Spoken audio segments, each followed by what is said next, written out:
আসলে নেসফুস শাবান শবে বারাত এই সম্বন্ধে অনেকগুলো হাদিস আছে। তার মধ্যে একটা হাদিস আসছে এরকম দুইটা জিনিস না করতে বলা হয়েছে। এই দিন উপলক্ষে দুইটা জিনিস না করতে বলা হয়েছে।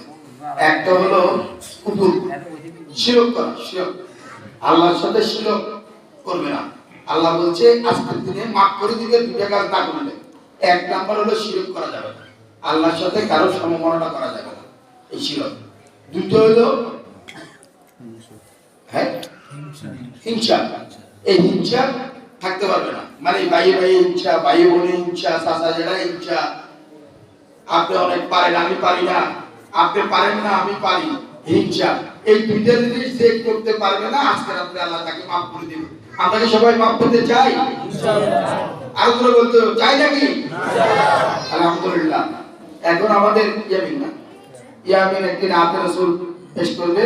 ইয়ামিন বাবু সালাম মাদ্রাসার ছাত্র, ইয়ামিনকে একটা নাত রাসূল পেশ করার জন্য অনুরোধ করছি। আমরা এই নাত রাসূলের পরে দুরূদ শরীফ পড়ে আমরা